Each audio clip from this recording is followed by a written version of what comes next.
This episode of Cast to Craze is sponsored by Cast to Crazees, April 29th on Kickstarter.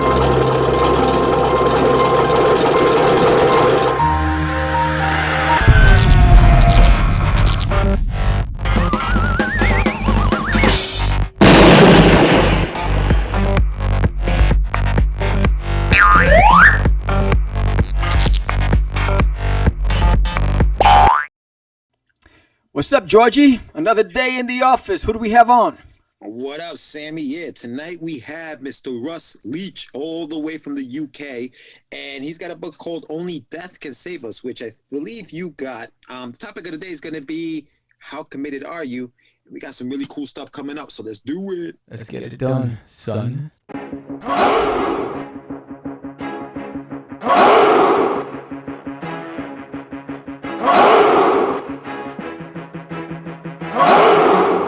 The only show for independents all around, giving you a platform to spread your word all over town. Cast to Craze is the place to promote to your fans with the Dreamer, Medina, and Sam the Crazy Man. Subscribe to our show and never miss an episode. It's time to get your mans, listen to us on the go. Updated every week, we never miss a day. Join the squad, come on in. It's time to Cast to Craze. If you are an independent, Cast to Craze. Making moves on your own, Cast to Craze. On your grind in the streets, Cast to Craze. Join the movement, Cast to Craze.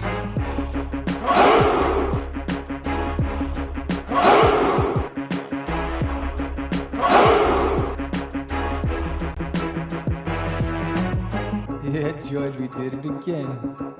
Come on now. You know you want to do it. Catch the Craze.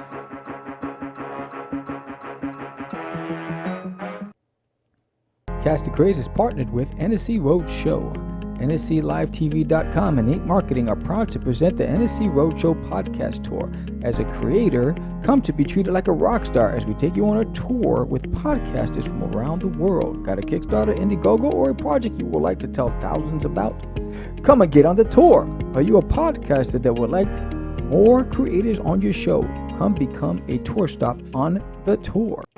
Welcome to Catch the Craze Podcast. I'm your host with the most, Sam the Crazy Man Vera, and I am with George the Dreamer Medina. What up, everybody? What's up, Georgie? Ooh, you know, just hanging in there, chilling. I know you've had a very, very, very, very busy, stressful day today. Yeah, very stressful. Well, welcome everybody to another episode of Catch the Craze. It is the end of April. We're going right into May, and a lot has happened in the last 4 months of the year as far as production goes on our end. And thank you everybody for supporting us and following, subscribing, and liking the things that we're doing. So if you haven't yet, though, and you have, I don't know why you haven't, but subscribe to the channel. All right. If you have subscribed, tell a friend. Let them know we're on here talking about indies in everything, not just comics, right? We got indies in music, comic books, whatever you're doing, puppeteering, magic. I mean, it doesn't matter. Whatever it is, we're supporting and we're promoting. Yeah, I just realized I'm chewing gum, and I always get. Last time I was on the show, and my wife saw the video, saw me chewing gum, and she gave me a lecture. So I was like, Hey man, yeah. Your PR right there, baby. Yeah. Puerto Rican.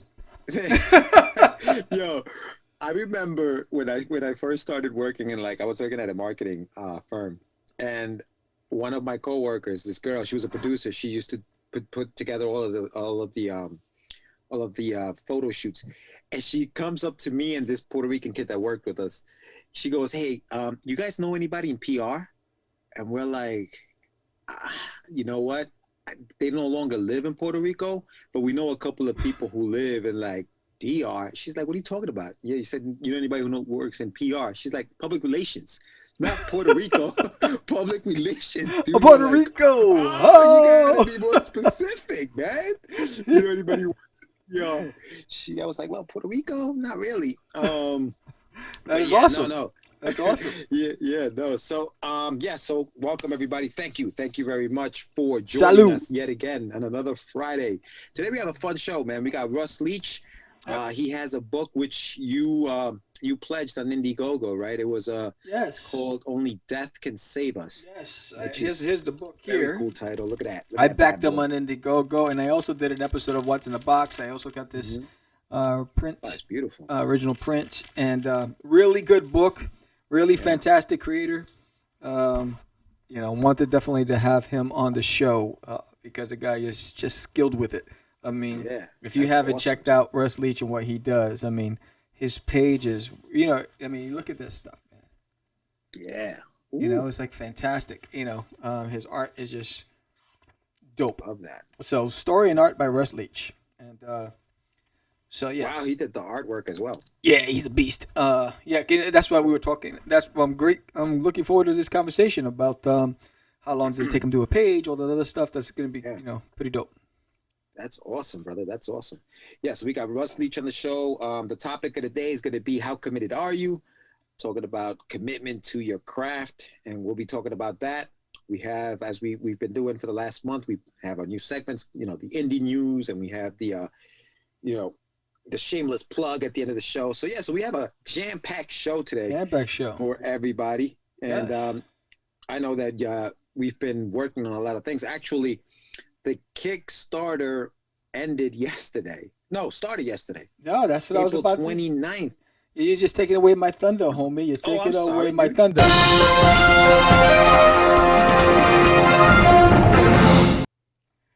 In other news, this is day 2 of Catch the Crazees on Kickstarter. I didn't even know we're going into that. Wow. Oh, these production news. I really gotta start showing up. I gotta start showing up. Yeah, I know, right? It's like you just gotta say started singing. Forgot about the backup dancers. We're over there like putting out our shoes. Like, what the hell? Warm up. So he's like, is it love? Big news in indie. Yes. We do have the brand new Kickstarter day 2 for Catch the Crazees. Catch the Crazees number 3. Yes. We are moving right along. Yes. On Catch the Crazees. Keep talking. Oh yeah. No, okay, good. I don't even know what I can and cannot say. So day 2 of Catch the Crazees. We have a $1,000 pledge goal, which we're hoping it to get through it right away. And and again, listen, we're recording this way back in the day. So hopefully, and by a miracle, what if we're funded by the second day? Wouldn't that be great? Yes. And here's we don't know. Yeah, we don't know. Exactly. This is the cover for Catch the Crazees. Ooh, number 2. Coming up. I got a was it? I have a feeling. No, I don't know this. That tonight's gonna be I got a feeling. There you go. That's what it was. That's it. You got it. Yeah, so this is the Catch the Crazees cover. Look how crazy they look in that bus heading over to Earth from elsewhere. I love it. Yeah, so here come the Crazees. Yes. Here comes the rain again. So for everybody who pledged yesterday, and you already know, we have tiers of covers. So we have a hollow foil cover, we have a gold cover, and we have a silver cover. And these are limited to 100. We've only printed 100 of each one of these, so you want to get them right away. I don't know how many have sold already, so we will find out. But yeah, you definitely want to get your hands on that because they're numbered. Now, if you were pledge 1, you're going to get the first one of 100. If you were the second one who pledged, you would get number 2 of 100, and so forth and so on. So you definitely want to get up there. Go ahead. No, so what's been happening is a lot of the guests automatically assume when we book them that they're live, that they're coming on and it's going to be live. And I'm constantly having to say, because they're sending out all these tweets and all that stuff. I'm like, no, it's pre-recorded. No, it's pre-recorded. So I don't know where the assumption comes from. Because a lot of our counterparts, they're going live 7 days a week. I mean, they're always live. And, we're not live 7 days a week. We're live maybe a couple of times a month, but most of our interviews, so that are pre-recorded interviews, and we put you on a time slot, and everything is booked straight through. So you might be appearing 1 week, but coming out a month later. So just want to make sure anybody who's seen this today, this is how it works. Yes, indeed. Good PSA, because that's very important. The shows are pre-recorded and they air at a later date. Yes. I know when I book people, like I have a gentleman by the name of Dennis Knight who was already who's going to be on the show actually. Dennis the Menace. Yeah, big shout out to Dennis. He's going to be on the show, but he understands that this is I hope so. Anyway, so the Crazees are on the loose. They're on Earth. Issue 3. The Kickstarter is running for 30 days, so this will end sometime at the end of May. So you have 30 days to pledge. Please make the pledge. Help us get this over the $1,000 threshold, where we're going to have some stretch goals, and we will be talking about those stretch goals once we reach the $1,000. So you do want to get there. The book is completed. Yes, and if you're aware, yes. So, it would have been live on day 1, and that was amazing. It was amazing. I'd love to talk about it. I love to talk about it. Oh, man. Yes. But yeah, so that's indie news. That is indie news. We're looking for a sponsor for indie news. So if anybody's interested, let us know. Yes, there you go. In fact, if you want to be a sponsor of Catch the Craze, here's the rate card right now. It's as simple as $10 per episode for Catch the Craze, $5 for the Craze and 10 or less, and $5 for what's in the box. And basically, you submit a 30-second promo, 30 seconds or less, and whether it's video or audio, and we will plug it on the show with your link directing traffic to your site. So it's as simple as hitting us up at contact@catchthecraze.com. Hit the link below that's in the profile, and it'll take you directly to where you would select which shows you want to sponsor, and we'll take it from there, and it'll direct you straight to PayPal, and it's all done. Once everything's there, we'll await the file as long as it's clean, no profanity, we're all good. But yes, so sponsor an episode of Catch the Craze today. Promote your book. You got a campaign coming out in the summer. There's a great time to start sponsoring it, especially because we have some talented indies that get a lot of profile views. So you want to be able to promote your stuff. Yep. It's also important to note that at the end of May 29th, Sammy Sam will be appearing at a convention for the first time. Yeah, that's right. For the first time in over a year now. Yes. So, Sam will be at the PowCon. Yes, I'm going to be at PowCon. In Jersey. Where is it? Where in Jersey is it? Wayne? New Jersey. Wayne, New Jersey. Yes. He will be there. May 29th. Make sure you stop by the booth, say hello. If you haven't picked up a copy of any of the books that we have, the Crazees 1 and 2, and even Forbidden issue 0, make sure you stop by. There is a plan, and we'll have more information about it towards the end of the year, where Forbidden, the entire book, we're hoping to release it by the end of the year. So more information at the show. Make sure you stop at the table, talk to Sam, ask him all about it. He'll tell you all about it. Meet the beast from the East, the crazy man Vera at PowCon. I will be signing not only copies of Forbidden and Catch the Crazies, but I'll also be signing There's Nailing on My Toilet. And I have a limited run of trades, collected editions, black and white versions of the trade paperback, and I have limited edition color copies. So if you've never heard of There's Nailing on My Toilet, you're going to want to meet me there and get your copies. And also look for a link coming soon where I will be opening up commissions, so this way you can order your commissions early, so when you get to the con, you get it there. Again, once you order a commission and once it's started, there are no refunds. Once I start drawing your commission, there's no refunds. So letting you guys know that. But you can pick it up at PowCon if you're going to be there. Yeah. So make sure you make your way out to PowCon on May 29th. It's a 2-day show. Sam will be there for both days. I'm going to see if I stop by just as a spectator. Usually it's usually tables are sold with 2 chairs in the past, but because of the pandemic, obviously they're being that's a good thing, because I'm gonna talk to the owner to see, because I told him we want to cover the show. So I'm just like, look, I know I have the table, but my partner is going to be walking the show and covering it, so I'm going to try to get you in with just a vendor. Look at this guy wheeling and dealing. Yeah, so that way George could go out there and do some interviews. Oh, I'm going to be working. Working 9 to 5. Got a way to make a living. Because if that's the case, I'm bringing Russ and Wonder Dog with me, baby. But it's going to be a good time. Yes, I'm going to be sitting. My table will be right next to Johnny Boy's table too.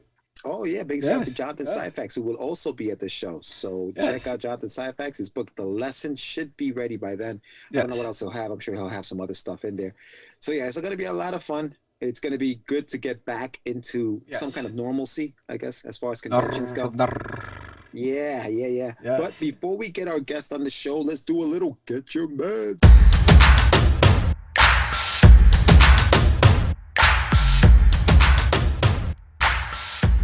It's time for your medicine.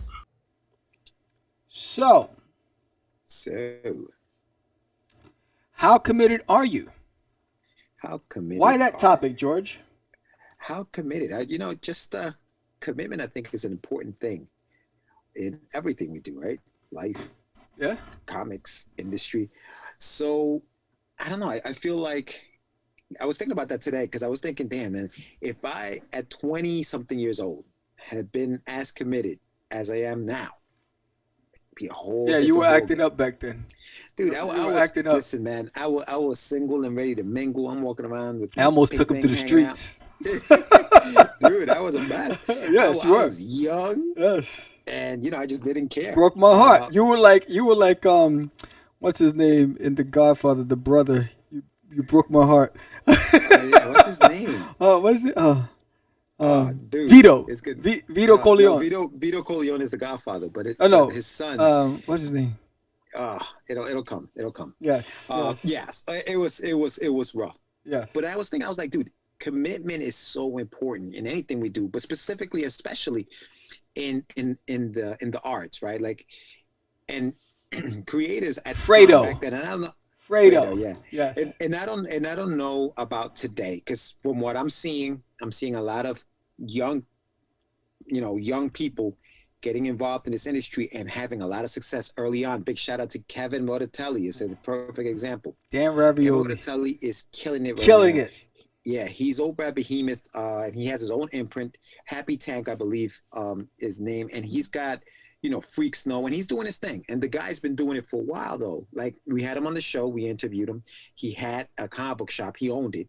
Had a publishing business, he sold it, and now he's doing this. So I'm thinking, damn, commitment, man. Like, how important is that, dude? Like, think about that. It's important. It is extremely important. Did you just throw something at me? No. I was doing a TikTok video where I go like that, and I'm wearing something else. It's like dunk. It's like, oh, sorry, my bad. Look, I think commitment is essential for anything you're gonna do, but that you can't have commitment without sacrifice. And I think that's where the struggle begins, right? What am I willing to sacrifice to make this happen? And most people, when it's about giving something up, they struggle with the commitment level because no one wants to give up. They want the cake and eat it too. And sometimes, and I struggle with that too because I'm in I'm like, this is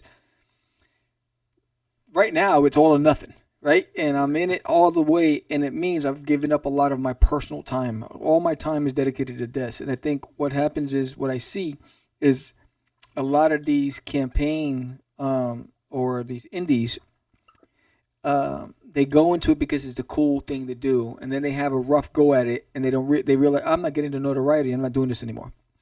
Right? Because it's the wrong reasons. What are your intentions? I think you gotta identify several things. The why. Why am I doing this? What am I looking for? What is the purpose? What's the outcome? The 2, what needs to happen? What do I need to do to make it happen? The 3, how am I going to make it happen? Right? The win with the timeline. Am I realistic with what my goals? Is it achievable? Right? And you have to do a threat risk analysis, a SWOT analysis, and say, if I do this, am I doing it for the right reasons because I love it, or is it because it's a trend? Is because all my buddies are doing it. Oh, I'm just gonna it's a casual thing. But if you're doing it because you want to secure a deal with somebody, you're going to have a really tough go at it because there are no overnight successes. And everyone's watching what's happening on the crowdfunding. Right, so all the big boys are watching to see if anything's taking off. Right, so there's got to be a demand. You got to get hundreds and hundreds of people demanding your product on Kickstarter or Indiegogo for anybody at the top level who are the decision makers to take notice and want to invest in you. If that's what you're looking to do, it's going to be tough. So you got to love it, and you also got to make sure that you're willing to sacrifice a lot. That means, we had the conversation because our colleagues, Nerds of the Rounds, they do a lot of shows on what's happening on television, right? Movies and all these other things. I haven't seen any of it. I haven't had time because this is all I'm doing. And so that's the sacrifice. Like I'm not included in those circles because I haven't been able. Sports. George is a big sports fan. I can't speak to sports because I'm locked up committing to this. Even UFC. I love UFC. I haven't watched the UFC. I get highlights on YouTube. That's it, because I haven't watched it. Well, a lot of the, I guess it's different because they do have some free Yes, they fights. have the pre-fights. Yeah. They have, But the main events, dude, they're expensive sometimes too, bro. Yes. That's I can only order Red Robin once a week and shit. And I'm like, you able to pay for that? Hell no. No, I think you have to love what you're doing. You gotta ask yourself, why am I doing this? Because there's a lot of pain and heartache and a lot of days when you're gonna start doubting yourself, and I do it all the time. Like, damn, what the hell am I doing this for? It's so damn difficult. And but then I remind myself why, and a lot of it's having this space to be able to really collect my thoughts. I think that commitment is something that, and for me, it's come with age. Right, it wasn't easy when I was younger, and these, when we do these topics, it's not, we're not preaching, we're not, but these are things that happen to us that, and not for the older cats, and maybe so too, but for the guys who have been in there for a while, but for the young people coming into the industry, you got to understand something. This game will eat you up and chew you out. Like, you can come in here with bravado and be like, yo, I'm the joint. This is going to be easy. I got this. I'm the best. And then you go and you start looking at all of your other contemporaries and everything else that's out there. And you realize, yo, that stuff is hot too. And so that's when your level of commitment is tested, right? Yes. How bad do you really want this? How committed are you to getting this done? Is that going to turn you off to doing it? Yeah. And for a while, dude, honestly, all of that doubt creeps in, and then your commitment level starts going down. Yeah, the commitment level goes down. Like today is probably one of the most frustrating days, right? I'm waiting on a package to be able to take care of to be able to take care of all the packages that we have to send out. I'm working with a colorist that's very frustrating to work with, and I had to find another colorist. We have multiple shows going on. I was promoting another campaign, a lot of back end editing. So it's very frustrating. It's all labor, right? Yeah. And that's the stuff that you have to do to make things happen. And I haven't picked up a pencil in a couple of days to draw, where I feel free when I'm drawing. I just feel like at peace. And because everything is labor, but that's part of it, and I get it, and it's frustrating as hell. But I understand I'm looking at the long game. I'm not looking at the short game. I'm looking at the long game. What does it look like 2 years out, 3 years out? And that's commitment, man. Like you have to. Unfortunately, you're gonna have to give some things up, and I think that's something that I had a hard time doing, also giving things up. Like, oh no, I'd rather go do this than do that.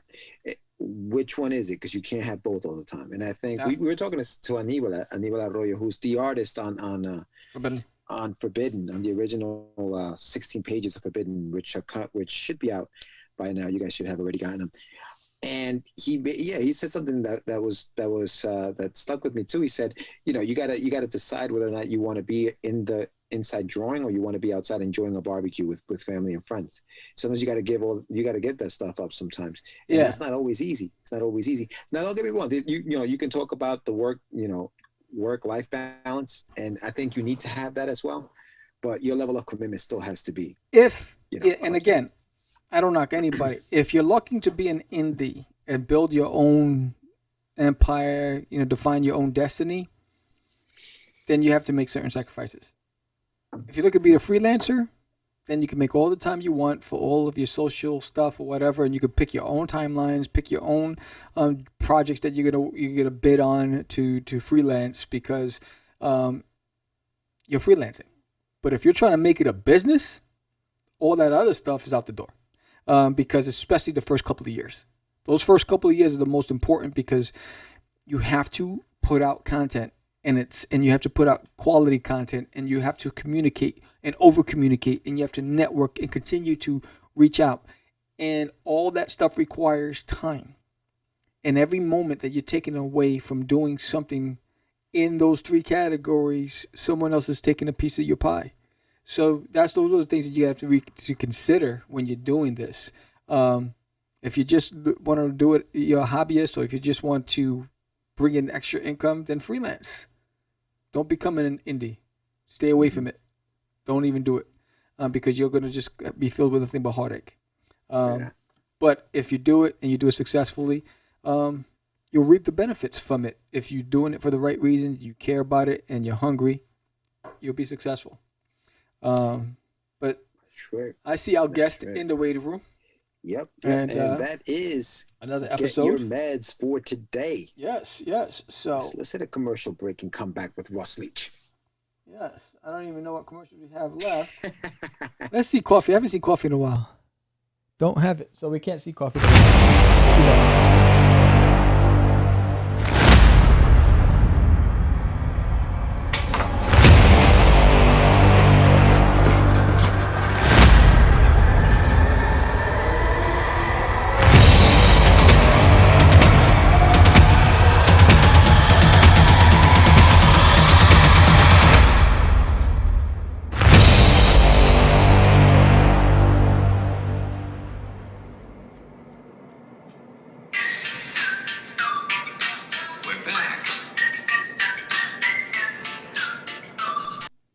All right, and we are back with a very special guest.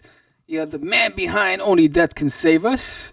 Had a successful campaign that I pledged to, and it's right here. Welcome, Russ Leach. Hi there. What's up? Thanks very much for hi there. Yeah, thanks very much for picking up the book. Oh man, it's a great book. I enjoyed it. Your artwork is fantastic. You killed it, and so it opens up a lot of questions tonight. Speaking of tonight, Russ, you are in the UK, right? What is it, like 1 o'clock in the morning over there? No, but fortunately, through the wonders of modern technology, whereby we only lose an hour once a year, we're slightly different to you guys. So our hour changes at the end of March. So at the moment, it's only 4 hours. So it's just gone 11:30. Oh, wow. Wow. Okay, look at that. The magic. Yes. What are you drinking there? I've got some Jack Daniels. Oh, nice. I'm drinking some wine here. Nice. So you're not alone. Makes it easy. Makes the whole process easier. There you go. So man. Welcome, Russ. I mean, I know you've been doing this for a while, but for our listeners, who are you? What do you do? Right, my name's Russ Leach, and for my sins, I'm a comic book artist when I'm not outside shouting at parked cars. I'll keep it. I'll keep it as short as I can. I've been lots of things. I've had a long career in publications, in publishing, and in design and coding. Actually, I've done lots of different things. When I was very young, when I was a young man at art school, my illustration teacher told me not to bother. So I went off into the world of design, and I did try for Marvel in the mid-90s and got some very good responses, but snail mail, Chapter 11, and all kinds of other things got in the way, like paying a mortgage. So it didn't happen for me back then. And in 2010, business came to a natural fork in the road, as it were. So I decided to chase my dreams, and I started drawing comics, which was an extremely naive thing of me to do. But it ended up doing me well. I did some underground stuff. I did some independent stuff in the US. Worked with a guy called JD Rosario. Over at Unstoppable Comics, who's a fantastic man. He was doing diversity in comics before Marvel thought it was a good idea. I loved working with Jay, still do whenever I get the opportunity. And in around 2015, I got the opportunity via a little winding story that I'll tell another time, to do Doctor Who for a couple of years in the UK. That led me on to an art book, which was like an homage to the old How to Draw Comics the Marvel Way by Stan Lee and John Buscema, but it was spread out over 4 years. So every 2 weeks, I'd have to do two spreads. So it'd be like a tutorial and a tips page and stuff. So I did some editorial as well as the art. And worked with a guy called Mike Collins as well, who is a legend, does a lot of Doctor Who stuff and did a lot of Marvel and DC back in the day. And then after that, I also got my grubby mitts on a book for Cartoon Network. I did the Ben 10 reboot for Cartoon Network magazine in the UK for about 13, 14 months. And then I had another couple of projects that I kind of got involved with, some kind of divergent story arc, AI driven comic books for tablets and what have you. And I was also doing storyboarding for film. And then last year, the Coof got us, and my business fell off a cliff. And I'd already been thinking about producing my own book, so I decided to take the opportunity and dive in and do it, and it ended up okay. So there you go. That's the short version. That's great. That's great. That is fantastic resume. Yeah, amazing. Holy cow! Yeah, I love Ben 10, man. That's awesome that you were able to work on that. It was Ben 10 was a bit different for me at the time because it was obviously not my style. My style's a bit more freeform than that. But it almost came across like a design job, whereas I had to follow a very restrictive set of rules. You know, there came this kind of rule set style guide that Cartoon Network gave me, and I used it as an opportunity to make the book as close to the thing that you saw on the TV as possible. They were very pleased with the outcome. I was very pleased, and it was great fun for the time that I did it.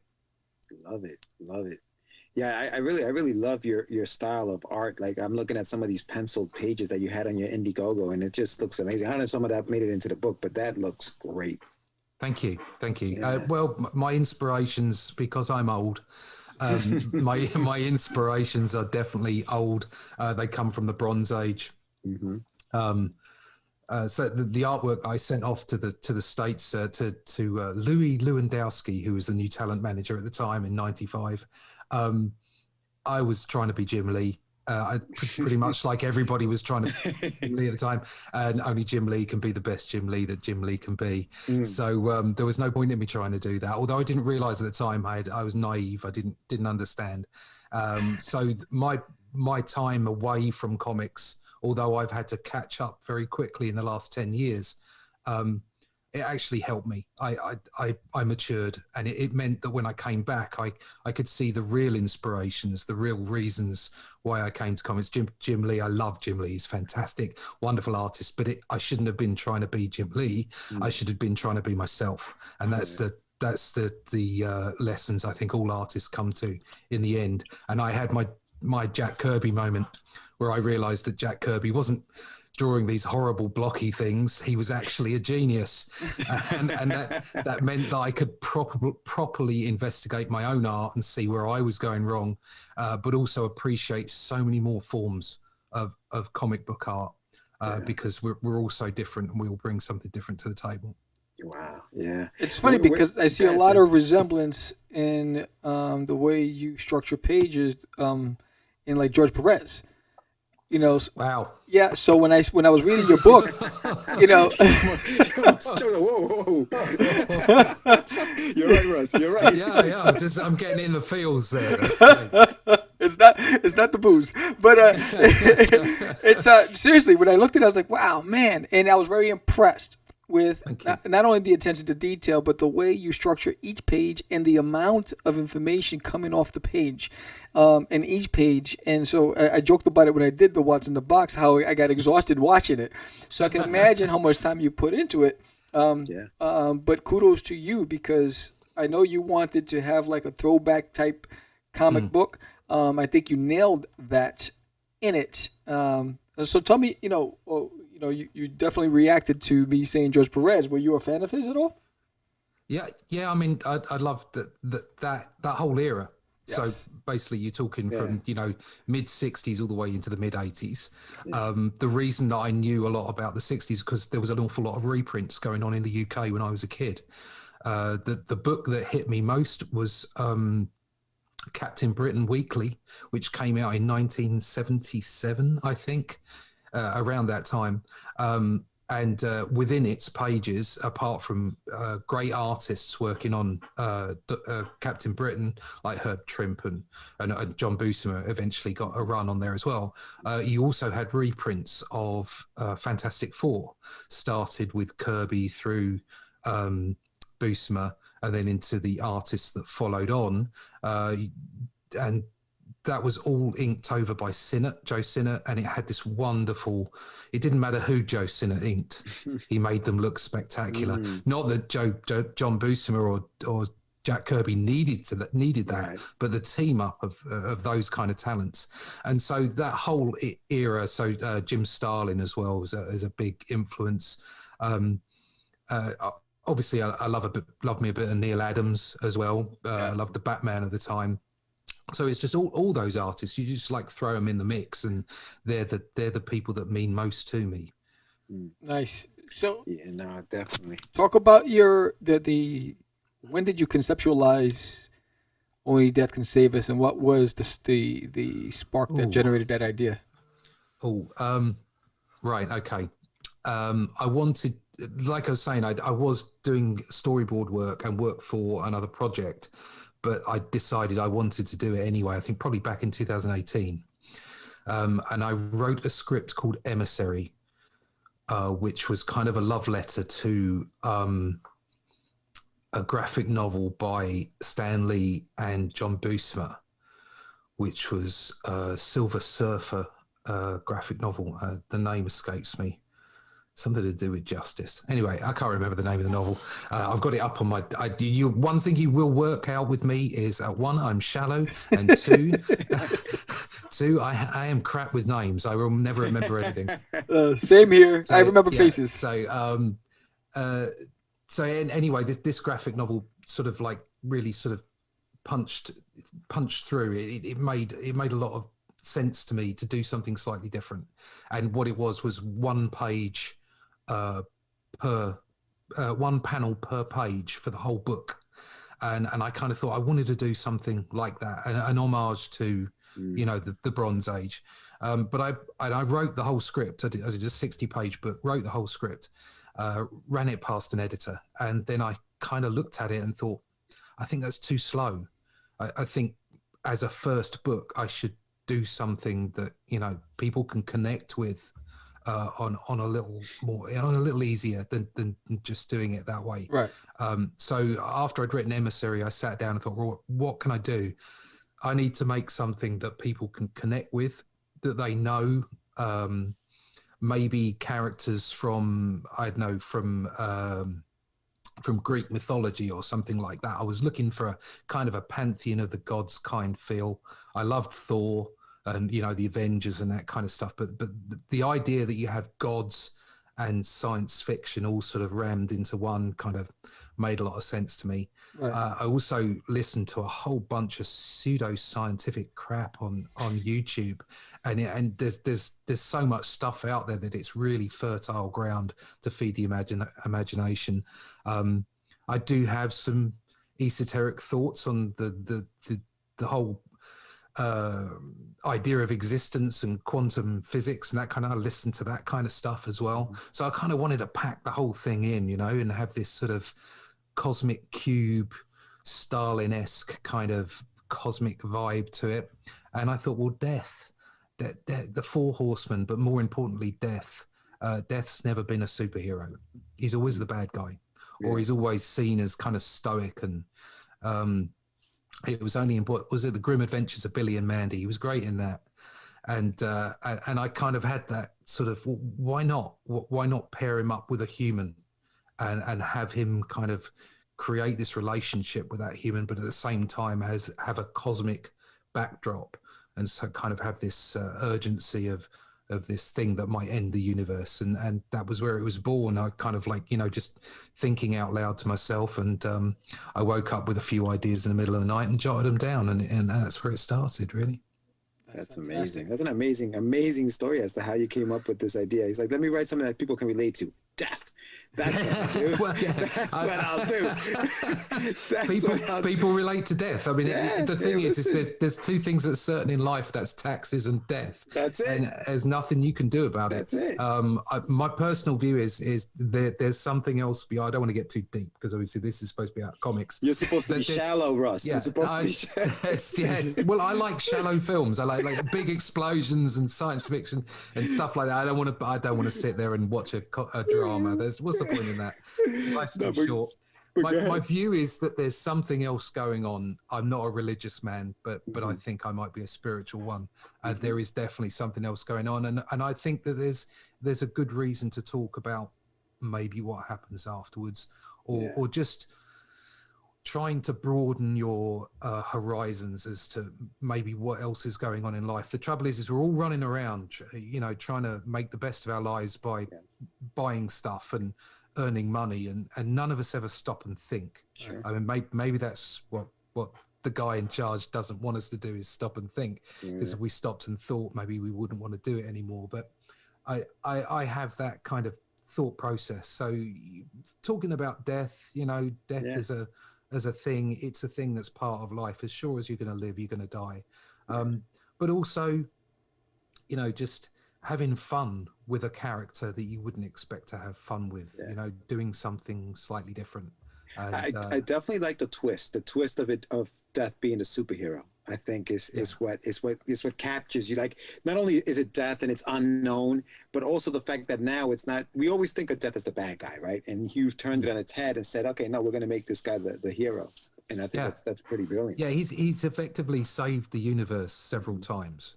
And that's but he's not the be all and end all. There's a sort of an upper echelon of creatures above him that are connected to the source, which is why, whatever you want to call it. Which is what I found fascinating about the story, where because you think death, you think life and death, those are the two most powerful entities, but he's not, and so he's just he's part of a hierarchy, and he's probably like the low man on the totem pole, and so.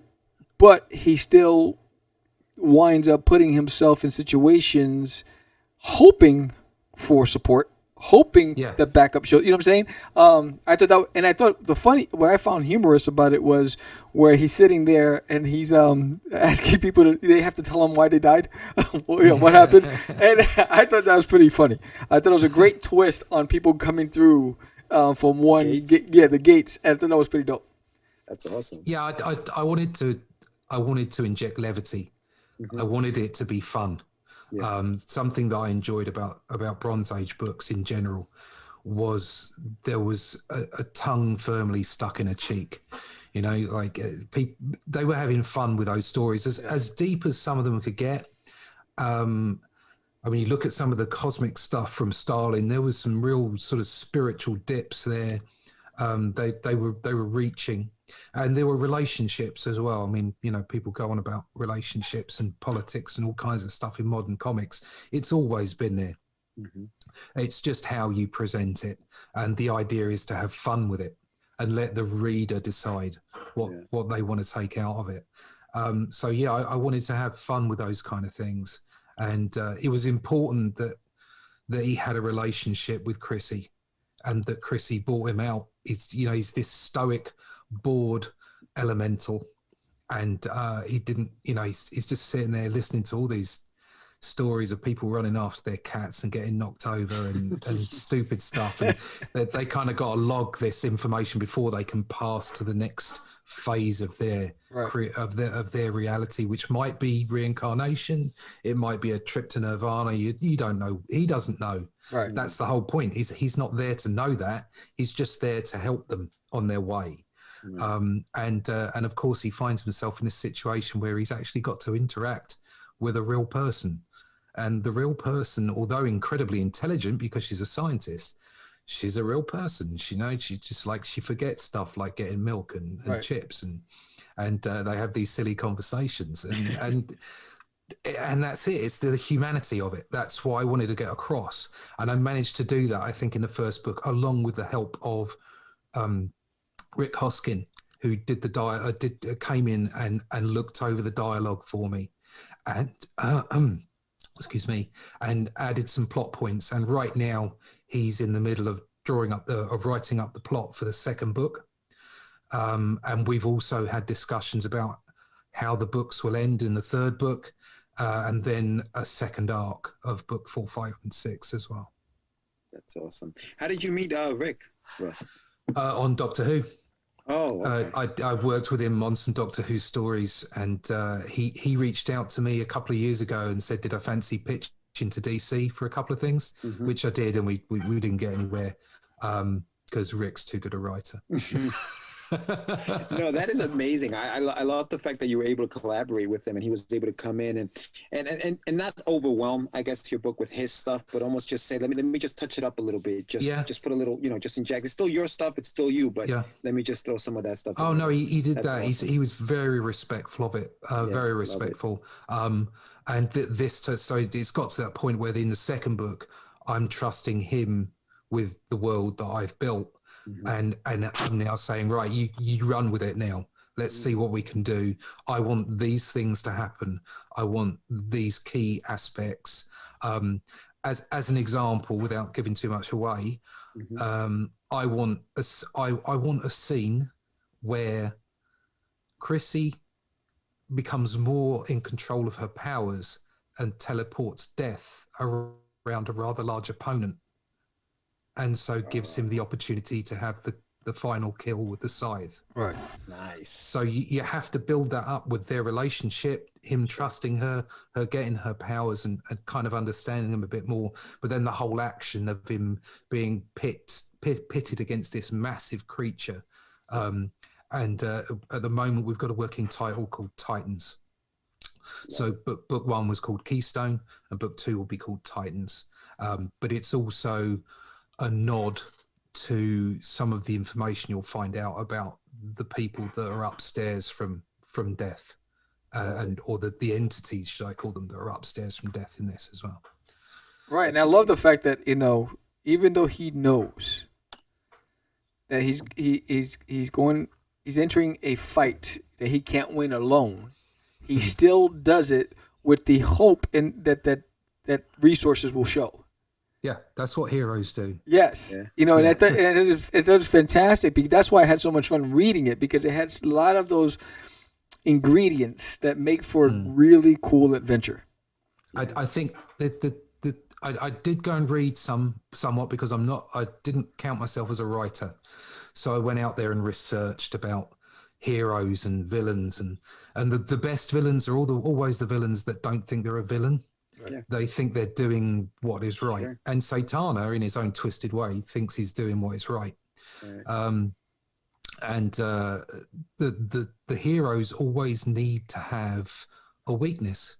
They can't be, all powerful. Otherwise, they're dull. So, on a very mortal level, Death is very, very powerful. But he's bound within the restrictions of the universe that we live in, and he can only move through the universe and through time and space via the keystone. And that we'll know without spoiling the book what happens to that. So if you want the book spoiled, go watch What's in the Box. Oh, great. So that means that that means that the death is not this all-powerful thing. He's an entity, he's an elemental, he's part of our natural world, and as such is incredibly powerful. But there are things that are more powerful than he is. And as you see at the start of the book, he's involved with the other three horsemen, who are also known as the pillars of creation, not just the Four Horsemen. They've been dubbed the Four Horsemen throughout time via different via small glimpses of what they are from civilizations. So some of it might be human, some of it might be alien, and it's all kind of like merged in. And so they've been dubbed the Four Horsemen, but they're also the pillars of creation. They are warriors of light, and actually they fought off the Horde at the start of this version of the universe in order to make the universe viable. Yeah, no, it's I love stories like that with meaning, but they're fun. You know, it's like it's deep, but it's it's got enough levity where you could just enjoy, not get too bogged down with I wrote it on those levels where you could say, oh right, I really like this stuff, I'm going to investigate more.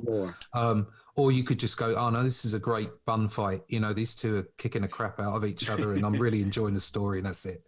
That's what those books were like when I was a kid.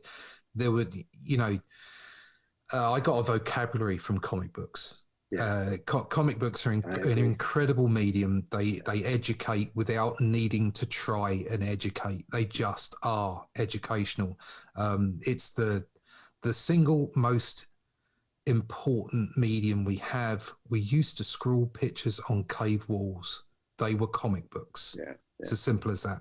That's it. It's that combination of audio visual all coming out of your mind and connecting with a reader. It's a very special thing, and that's why crowdfunding is so great now, because you've got that connection with the backers, and they feel like they're part of it. And it's not just that connection via storyteller and story reader or consumer. It's also people feel like they're making something happen. So yeah, I agree. Your Indiegogo was very successful, and obviously you have a book too coming out. When will you be crowdfunding it as well, and when will that happen? I'll be crowdfunding all the books because I want the backers to be part of it, and they will get obviously the premium content. The next book, I'm on a project now until end of June. So the next book the campaign should start in August or September, probably September 1st. So I'll do exactly the same as I did last year. Although this time I plan to get the book done quicker. So instead of waiting until January, the book should be with everybody before Christmas. Oh, that's amazing. Nice. Perfect. And I do have a reason for that, is because I've got to get the other book out in the following year, because Arrow Comics 4.0, Arrow Comics have come back. They're working with Liberty Distribution, and they've signed me to have the books reprinted as floppies. Oh, nice. So book one will be redistributed as 3 floppies, and then book 2, 3 floppies, and book 3 floppies over a year. Russ. Thank you. That's awesome. So the great thing about that is I can still deliver a quality product to my crowdfunding backers, and at the same time we can all reach a larger audience and see where that goes. Love that. Is that going to be through Indiegogo or Kickstarter, or how are you all the books I'll do are through Indiegogo. And then obviously the distribution deal is with the Liberty, and that's whatever they're going to do, get that gotcha to retailers. Now I missed the first Indiegogo, so I don't have the book. How I do. Somebody like me, how can I get it if I right at the moment it's still in demand. Oh, okay. So you can still go pick up a book right now, and I'll have it out to anybody within a week. Nice. You can also, once the Indiegogo stops, which, I would imagine it'll stop within the next month or two, because obviously I'll be gearing up for the next book. But then I'll give people the ability to buy it via a PayPal link on the website. So you can go to onlydeathcansavers.com, and currently the link is to the Indiegogo in demand campaign. But if that stops, then obviously I'll give people the opportunity to buy it via PayPal. Cool. That is fantastic. Perfect. Yeah, I think you do a fantastic job. You're definitely gonna find me there in August. I'll be. Thank you. I'll be there. And once I get my copy in Christmas, I'll do a what's the box. But that was really fun watching that. It really was. Try not to spoil the ending this time. I couldn't help it. When I got it, when I read it, I was like, I have to feature this. This is really a really great story. Again, I'm a fan of your art style and what you do. Because one of the books that I cherish a lot is Infinity Gauntlet, not just for the story, but also for the art. And so when I picked up your book, it reminded me of what I would see in Infinity Gauntlet. Thank you. That's exactly what I was trying to hit. Awesome. That kind of fun. Do you know? And it's difficult. Some people say, "Well, what do you mean by fun?" It's because it's exciting. That the Infinity Gauntlet story was just must have. Yes. You just had to go and buy the next issue. Yes. And that's what you want to do. You just want to draw people in and give people a good time. There's not enough of that going on in comics, and that is not me being disparaging about comics. I just think there's not enough fun going on. Right. Comics are for everyone. They can be written by everyone, drawn by everyone, created for everyone. But and it's okay to have slice of life, and it's okay to have horror comics, and it's okay, all that kind of stuff. That's great. But I just want to make comics that are fun. And the more fun they are, and the more all ages they are, the more you can give them to your kids. Yes. And I think that's really important, a really important thing. And by making them all ages rather than young adult or kids books, it's that same throwback to the Bronze Age, where, like I say, I learned a vocabulary out of the books, out of the comics that I picked up. Thor was Shakespeare in the park.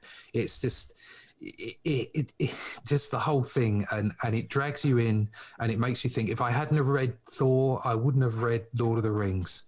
And that's like a 1,000-page tome. Yes. That's what you got to do. You got to pull people in, and you got to make sure that they enjoy themselves, and they'll want more comics from all kinds of people with all kinds of subject matter. Absolutely. So how can people reach you? What are your social handles? You can get me on YouTube as Comic Book Black Belt. The YouTube channel's full of videos about my process, basically how I put stuff together. At the moment, I'm working on a book with a guy called Joe Fulton, and that's called Outliers, and that's kind of capes and cows. So the stuff that I'm putting up at the moment is all about the turnarounds and the design stuff that we've been doing, and I'll start doing pages on that at the end of the month. But there's also production videos about Only Death Can Save Us as well on there. And then you can also get me at russleach.com or comicbookblackbelt.com. You can find out about the book at onlydeathcansaveus.com. And I'm on most of the places, the Twitter, Facebook, the one with the pictures. I'm pretty much over. You can come find me. I'm all over the place. What's your YouTube handle? Comic Book Black Belt. That's right. Comic Book Black Belt. Perfect. Yeah. And for anyone, I'm already subscribed. I was looking at it. Yeah, I'm already subscribed to you. For anyone out there who's asking, the reason I'm a Comic Book Black Belt is because I see the affinity between learning the basics of martial arts, and once you have your black belt, moving on and understanding that you can make the art fit you rather than the other way around prior to being a black belt. And it's the same with comic book art. You have to learn the basics. You have to find out about, form, anatomy, scene creation, perspective, all kinds of stuff. Once you've done it, then you can start to cheat. Mm-hmm. So I became a third Dan black belt about 7 years ago. Certainly when I got my first Dan, I realized that this was not the end of the journey. There was a whole massive journey in front of me, and it's the same with my art. So I kind of see those two things and thought, it's a snappy name, I'll use that. Nice. That's fantastic. You're very deep, man. You're very deep. But talk about shadow. Yes. I love it. But we definitely definitely want to do a follow up for your launch on your second book. Yes. And you got fans over here at Catch the Craze. If you haven't picked up the book, go to Indiegogo right now in the band. The link will be below. Go and get your book today. I'm getting mine today. Yeah, show this man some love. Thank you. If you ever want me back on, you just shout. You do a great show. Really good stuff. Thank you. Russ. Yes, really, I do enjoy it. I that. don't always get to see him live because I'm on stupid time, but I do enjoy the replays. Outstanding. But thank you, sir. We're definitely going to have you back. Mi casa, su casa. And only death can save us. Russ Leach, you are the man. Thank you, sir. And we will be following up with you soon. Cheers. See you. Cheers. Take Bye-bye. care.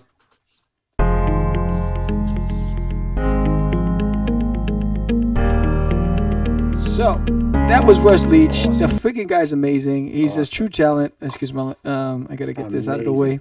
Amazing. Yes, I always got this stuff in my face. But so good, man. That was so good. Yes, but if you're watching this, subscribe to the show. Subscribe to Catch the Craze. Give us some love. Give us that thumbs up. Yeah, well, let's do this. Let's do this plug real quick. Throw it. Oh yes, we do have a shameless plug, and what is that? You've been plugged. You've been plugged. Stay away from me, all right? I don't want you plugging me with anything. That sound is hysterical. Thank you. Shameless plug there. Tell me who that is, Sam. That is Mr. Arroyo Scopoyos. It is. Anibal Arroyo. Mr. Anibal Arroyo. And he's an artist. He's an entrepreneur as well. He's trying to put his stuff out there. If anybody wants to follow him, he's on Instagram at Arroyocos, Arroyocos. Arroyocus. And bingo, what's his name? He's got a book called Little Steve's Closet. It's on Darkfire Press right now, so go to darkfirepress.com. It's also on What's in the Box. And it's also on What's in the Box. Very controversial. Very controversial. You know how I do. And then also, he's also the artist on Forbidden. So check out his work on Forbidden. Remember, Sam's going to be at the show PowCon in May, at the end of May, and he'll have a copy of the book. So definitely pick that up. A big shout out to Mr. Arroyo. You have been plugged, sir. You have been plugged. This was another episode of Catch the Craze. Thank you so much for watching. Again, thank you, Russ Leach. You are a fantastic creator. I am a fan. And, you brought the fun back. You know what?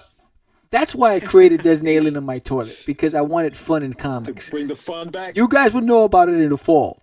But thank you, Russ Leach. I am a fan. If you haven't supported Russ Leach, hit the link below and get a copy of Only Death Can Save Us. I got it. I also got it with this amazing piece of artwork. That's awesome. Right here. Boom. And I got a bunch of stickers and cards and I got the bio cards. I mean, the guy's fantastic. And get ready for the launch of book 2. Book 2 in the fall, September. And if you haven't pledged to catch the Crazees. This is day 2 of our Kickstarter. There's the cover. It's going on. Be part of the Craze. And with that said, I'm Sam the Crazy Man Vera. George the Dreamer Medina. And we are out. It's just easy. It's not. Crazy. Acquiesce. No, I was talking about my friend Acquiesce. Say my name, right? This is what you were thinking? Oh, my God. He described me. He said, I'm the... What? Catch the Craze. You're listening to Catch the Craze. You're listening to Catch the Craze. To Catch the Craze. You are listening to Catch the Craze. On Catch the Craze. You're listening to Catch the Craze.